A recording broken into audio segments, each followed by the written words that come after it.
What is up, guys? This is Whisper in the Wind 2007, and it's another time of our weird and wacky deck profiles that we get at locals every now and then. So we've got Alex here. Hello. He's most of the time our judge, but today he was playing. So. Yes, yeah, finally took a break, so I played a bit of a weird one. And what was the deck that you were playing that you topped with today? I'm coining the name Brilliant Toon Girls. Brilliant Toon Girls. Yeah. Very nice. So what's your scores and matchups? Before top, I went 3-1, losing to Whisper here, if you will. I got absolutely savaged in the last one. There's a lot of problems with the deck, and I saw a lot of it at the last moment. That I misplayed like a sod. But yeah, apart from that, 3-1, made it to top, and lost in top 4. All right. So should we go through into the deck here? So yes, of course you can. Okay. I'm just gonna. First up. Those three beautiful. There we go. Is that all cool there? Yeah, that's all cool. Ultra beauties. It took me an absolute age to get these, but you play 3 of this. This is the most important card of the deck because she's the only Toon that will allow you to attack on the turn she is summoned, and it's a special summon as well, all for a single tribute. It's pretty good, and also I know we've heard this joke before, but you know, it's the hottest girl in Duel Monsters turning into a 5-year-old girl. Yeah, I think that's a little creepy. Someone's got issues, man. But no, this deck just got a lot faster with the other cards you'll see very shortly. But we'll go into the other Toons. This was a recent addition. I bumped it from 1 to 2 for this tournament, and I'm not happy, but I have played 2 Toon Cyber Dragons purely for the Infinity play. But it just, oh sorry, that's the alarm going off for time of the round.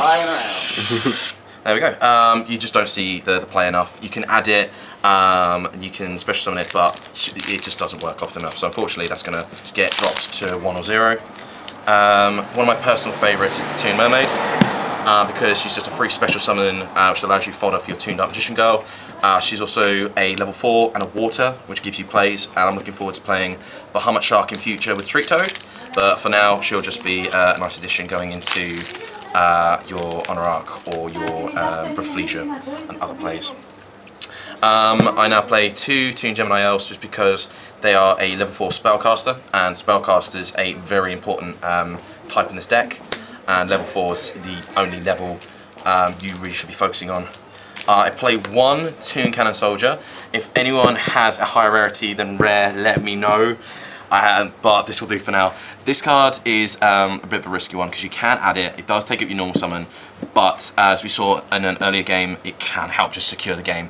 If your Toon Dark Magicians haven't quite dealt that last 2,000 damage, this usually finishes it off by, it's not once per turn, tribute monster to inflict 500, including itself. So you go 5, 5, 5, 5.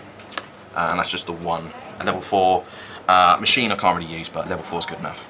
Now this is why I'm playing Toon Dark Magician Girl now, because she can be searched with the new Magical Girls, Magician Girls. So when you normal summon Berry, you can add any Magician Girl from your deck to your hand, including Berry as well itself. So you just do this to grab Toon Dark Magician Girl, Toon Kingdom, tribute this, Toon Dark Magician Girl on board. She also has the added effect of stalling out the opponent a bit. If she's targeted for an effect or an attack, put her in defense and summon another Magician Girl from deck. Except for Berry. So you summon your Chocolate Magician Girls. This is kind of the other side to the turbo, which apart from being added by Berry or summoned by Berry, you can also give it a normal summon, discard any spellcaster to draw 1 card from your deck. And the fact she's a water helps with making one of my favourite Xyzs, which will be Dragon Spider Shark. And just being level 4 spellcaster is one of the best things as well. So chocolate is very important in the deck. You've also got another card I'm looking to tweak. Sorry, I'm flipping the board there. Star Drawing.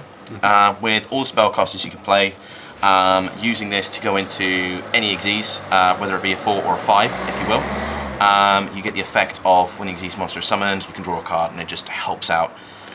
Works with Norn as well, which is superb.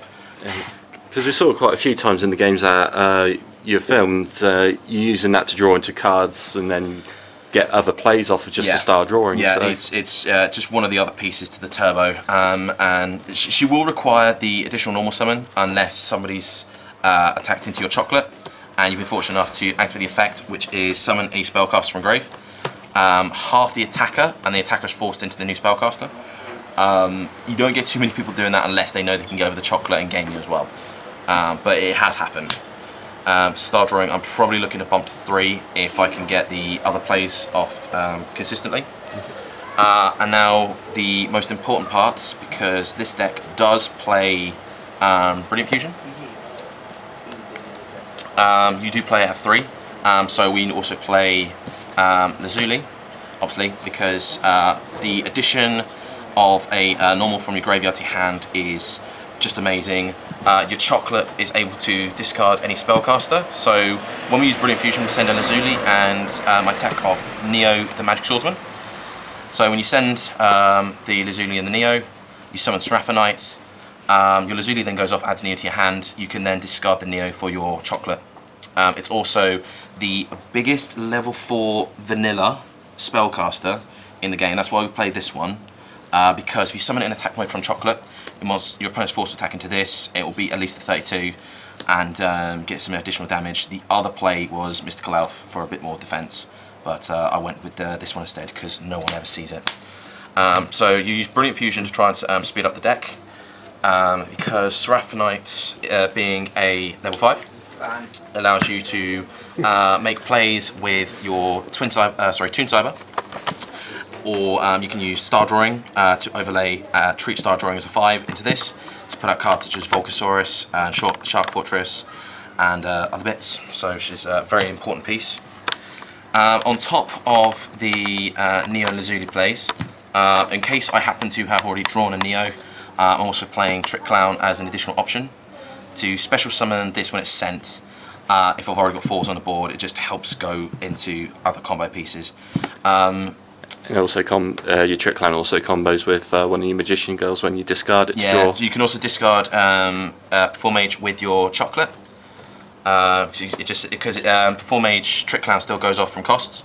So if you go chocolate to discard the Trick Clown and draw, you give yourself a Trick Clown, and yeah, you're giving yourself 2 spellcasters to go into another very important piece of one of my favourites, the Trapeze, Perform Mage Trapeze Magician. So you've got a lot of important bits in there. Until next week, the 3 maxi, because you just need to go off as soon as possible. This deck primarily focuses on going second, which I didn't do as often as I probably should have. Onto the spells, you've got just the 3 Toon Table of Contents, mandatory card. You've got the 3 Toon Kingdoms, because as a field spell you can also add it to your hand instead of just using the Toon Table here. You can also add it with one of your 2 Terraformings. Toon Kingdom allowing your Toons to survive destruction with every battle card effect just by banishing the top card of your deck. It's an amazing, and it did help me stall out a couple of plays earlier on. The fact that the Toons also can't be targeted is a massive bonus. The big problem here is obviously Twin Twister is heavy, which is why you need to deal as much damage with this as possible. If they destroy this, it's usually just your 2 Tooned Up Magician Girls that will get destroyed, and you still have your Xyz pieces too. Another important piece, still playing at 3, is your Instant Fusion. Because if you go into your Norden, is one of the key parts to making Rafflesias when you last minute. You make Shark Drake, not Shark Drake, sorry, Dragon Spider Sharks, and just any other Castels or Siren Rocks, anything you need is that. Or you can use Panzer Dragon with your Seraphonite and go into another 5. Instant Fusion, everyone knows why it's good. And the last 2 cards in the deck are one of my favourite cards. I replaced my Quaking Mirror Forces with these 2 new ones. From the Dark Illusion is Floodgate Trap Hole. Being a Trap Hole card, you can send it from your deck with Rafflesia, which obviously everyone should be very familiar with. I seem to draw this card quite a lot, so earlier on to see a play of I had a Rafflesia as well as some back row. Use the first Rafflesia to do a Floodgate, and then later on just do a second one, which is quite fun because setting your opponent's cards, they nearly render them useless to your opponent, and with your opponent's monsters face down, your Tooned Up Magician Girls and other Toons, if you need to, just attack straight past them. So Rafflesia is probably the MVP of the deck, to be honest. So that's all the main deck for you, but just to finish off quickly, most of the extra deck I don't really go into, but here they are. We've got Guide Dragon Thundercharger, just in case you've played a Volk, something is dead because you can't attack directly. Finish off with this one. Wanderito, if you need to leave, if you do not finish your opponent and you've got Toon DMGs left, it's a pretty good idea to play this, because normally if you have another Toon that can survive, that'll get you finishing attack, or Toon Counter Soldier just to burn you next turn perhaps. Either or works. With the Toon Cybers as they are, you also play the Nova and Infinity. This you don't see as often, and it is something I'm going to look to tweak, but Infinity is usually too good a chance to miss. So if you can do it, go for it, but definitely need some tweaking there. We've also got Volk, Shark Fortress. Volk I haven't played as often because the deck usually gets a lot more damage done by attacking than a chance to destroy. Too many things go off from destruction, or they can't be targeted, so this doesn't see as much play. But Shark Fortress is probably one of the other best cards in deck next to Reflesia and Trapeze Magician. Shark Fortress is just with any 2/5s, target another monster you control by attaching the disease material, and it can attack twice. And your opponent is forced to only attack this monster until it dies. So very, very good card. Should not have just been a common. I can't wait for a foil reprint. Reflesia, Floodgate Trap Hole, I already explained this one. One of my favourites is Hope Weapon Dragon Spider Shark, because you play Toon Mermaids and Chocolates. It allows you to get over anything that's 3500 or whatever, because when you attack, you can lower your opponent's monsters by 1000, and when this finally dies, it can res one of your monsters in grave. Silent Honor Arc, Castell. Castell, unfortunately, as Whisper mentioned earlier on, if I make Castell using a star drawing and use the star drawing effect, it's treated as Castell gains the effect, and Castell says you can only use one of its effects per turn. So if I use star drawing, get a draw, I then cannot use the spin or set. So more often I've made Silent Honor Arc for the extra protection. Last couple we have the Gusto Emerald. I've used this a couple of times to reshuffle in a Lazuli and either Trick Clown and Neo and Seraphonite, just to use another Brilliant Fusion again. Or you can even res Neo if you need to. It doesn't see too much play, but it's pretty good. And the others on top of the Seraphonite were your Norden and Panzer.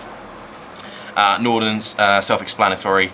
The Panzer goes with Seraphonite if you happen to have it for 5, or the Toon Cyber. And the other last card was your Trapeze, to target one of your Toon Dark Magician girls preferably, and it can attack twice. Normally the downside is at the end of the battle phase, the targeted monster will be destroyed, but with Toon Kingdom on board, the monster can avoid the destruction by banishing the top card of your deck.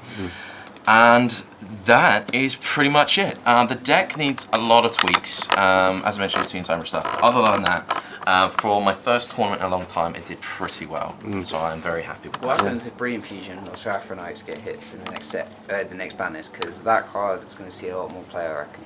It won't. It will see less. Brilliant Fusion is currently only being used in Blue Eyes, because Monarch's pretty much gone with this new list, I think. I don't know. It's 50-50. Brilliant Fusion I thought was suspect to get banned, or not banned, to get hit. Yeah. But then again, I thought the same with Instant Fusion. But it didn't, and it makes the deck work. So I'm very happy with it, and I made top 4, and that's all I wanted. Alright. So, well, thanks for your deck profile there, Alex, and no, that's right. Thank you. It seems like a great fun deck to play, and it is really fun. I think half the fun comes from the risk in playing as well. It's like you could, it's the risk to a deck. Hello, mate. It makes it seem a lot more fair, and it does have a weakness that people can exploit. And that's how the game should work. Well, thank you for your deck profile there, Alex, and no problem. Hopefully we can see some more wacky deck profiles in future. So Silent Swordsman PK next month. No, no Silent Swordsman. But, but for now, this is Whisper in the Wind 2007 signing out. Thank you.